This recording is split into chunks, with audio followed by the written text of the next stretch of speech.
Hi everyone, I want to welcome you today to Royal Legal Solutions presentation about land trust, which is your first line of defense against lawsuits. Allow me to introduce myself. My name is Scott Royal Smith, and I am the owner of Royal Legal Solutions, which is a modern law firm serving clients in all 50 states, especially for the real estate investor. So the top benefits that you can get from using these trusts is that it can own any asset you want anonymously. It can avoid the due on sale clause of your mortgages, so you can feel free to transfer properties into the trust that have indebtedness attached to them, like your real estate.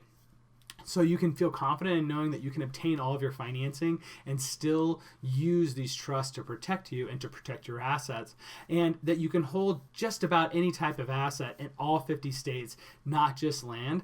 And because you use trust structures, you're able to create anonymity inside of the ownership. So this is how you stop lawsuits before they start.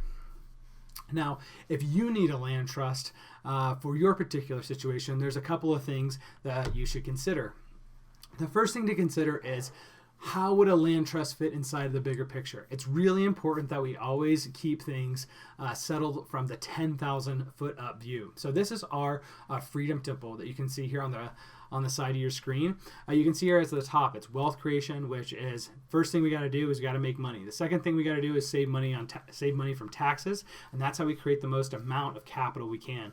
Third thing we have to do is protect our assets, to protect the money that we've made from lawsuits. Fourth is, how do we get our time back after we've been able to create some of this wealth?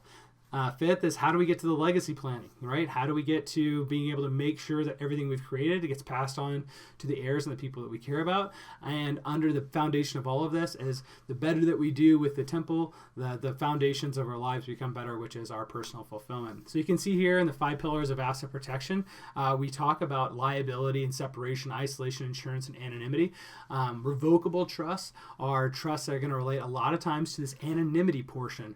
Then we looked about the liability and separation. That's when we're starting to think about irrevocable trusts and statutorily traded trusts that help protect us from the lawsuits themselves. And we can also see here that isolation and insurance are important pieces of the broader picture of what treats asset protection. And why it's important to keep this noted, guys, is because this is the fundamentals of how do you actually achieve financial freedom, reclaim your time, protect your assets, and build your legacy. This is the 10,000 foot up map, and trusts are an essential part of what you need to do if you want to be using the strategies that are available to you that typically were previously reserved, for those billionaire type classes. So you should be looking to get and use trusts if you have a single family home, you own raw land, you have syndication investments. If you have anything out there that you think that you want to keep privacy around, trusts are going to be your ideal way to do it. You don't need a trust if you don't have a single family home or any other property, that you don't have any investments, or if you're okay with everybody being able to know everything you own, and they can find that out from public records without using trusts to be able to increase your level of privacy. So you can really think about the real value of trust and the power of trust is like a lawsuit camouflage, because when it looks like on the public records that you don't own anything, what that means is people don't want to come after you and sue you, because listen, nobody sues somebody that looks like they qualify for food stamps, right? It's just not a good business decision to do so. So you can see here inside of the Freedom Temple, this is we've highlighted, this is the anonymity pillar of the Freedom Temple that a revocable trust would provide you with. So this lets you hold your assets anonymously, whether it's a single family home, your land, your notes, your syndication investments, whatever it might be. And the best part is, guys, with these types of revocable trusts, you don't have any disruption with the inside of the normal financing chains that you might otherwise have, right? So it really becomes a question of, if this is going to be the right type of strategy for you, really depends upon how committed are you to wanting that type of privacy and protection.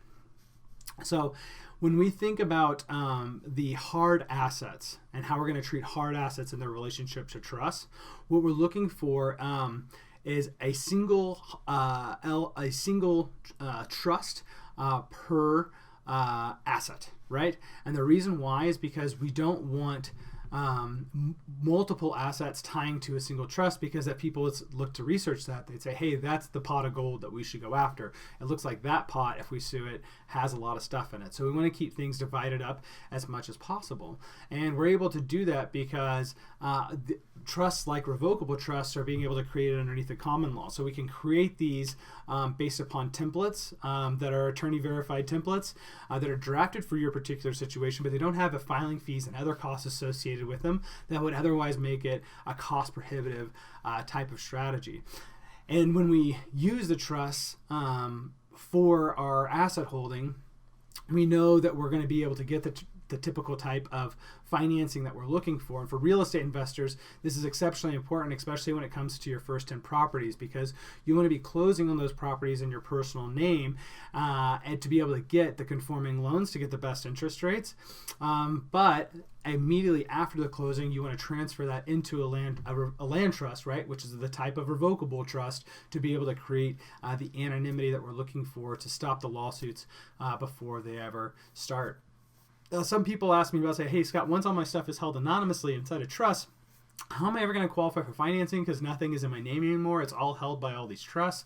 And it doesn't expose me if I have to go to the bank and then be able to disclose the documentation to them to prove the ownership of the trust. That way they can know, like, hey, I'm actually the owner of this property. And what I tell people is, listen, the banks are going to care about what is the reality of the situation after you show them the documentation. They're going to say, okay, great, we actually really understand all these assets really belong to you, and those count toward you for financing. Over the last 5 years, we've had no problems with using the trust structure and being able to qualify for financing with assets held inside the trust structure. And furthermore, the disclosures to the banks of giving your bank documentation, well, that's all private information, right? That's just disclosed to the bank. That type of information isn't public. And what we're really concerned about when we're trying to produce the type of anonymity that stops lawsuits is what's publicly searchable, because it's based on that information that people actually file the lawsuits. So for hard assets, it's one trust per asset. So soft assets, these are assets that don't have individual liability attached to them. Hard assets are ones that have individual liability attached to them. So a hard asset is like a piece of real estate, because somebody can fall and get hurt on your piece of real estate. That means there's individual liability attached to real estate, because people can get hurt there and then sue the real estate and the real estate owner directly. Soft assets don't have that same type of problem, right? Syndication investments, loans, notes, etc. They don't have individual liability attached to them, but they're a great place to hold inside of your trusts as well, because a lot of times you might want to make that syndication investment or own that note through a trust. That way other people that are involved in that transaction don't know that you're the party that's directly involved in the investment, right? It's just an additional layer to say, hey, listen, I want that type of security and that information security from the outside world, and listen, it just makes me uncomfortable. This is like a really great place to own soft assets inside of the trust. Now, what's great about the trust, whether it's the revocable trust for owning a piece of real estate or to own a syndication investment or whatever the case may be, is that you can use something that's called a nominee trustee and relate to that trust. And that's a third party that signs on behalf of the trust for you. They don't get to control any part of the trust. You maintain all of the actual control of the trust as the client, but a nominee trustee is able to execute everything for you, to have a cutout between you and the other investment. So a lot of times the best thing you can do for this is actually use an attorney. So for my clients, I'm that nominee trustee. I'm signing many documents that for them as the nominee trustee, filing any state-related filings on behalf of any trusts for them. And so that way, for any of those transactions, it has to go through me, through a third party. I'm the one that signs everything, and all of the information related to this trust is all protected then by the attorney-client privilege, which is the very highest information security that you get. And at any time, the nominee trustee can be changed by the client without any intensive undertaking, right? It's very, very easy to change the nominee trustee as you like. All right, guys, really appreciate your time and attention today. The best thing to do if you're interested inside of land trust is to be in or irrevocable trust or the Delaware statutory trust is to go to royallegalsolutions.com and take the quiz. With that quiz, you're going to be able to make contact and have a productive conversation with our staff on the very first phone call. So thank you so much for providing that information to us, because that allows us to be able to really show you our best side, which is giving you all the information we possibly can up front so you can make an informed decision on who do you want to partner with and who's going to be able to help you get to financial freedom in the best way. So thank you so much. Again, my name is Scott Royal Smith. I'm the CEO of Royal Legal Solutions, and I look forward to partnering in business with you.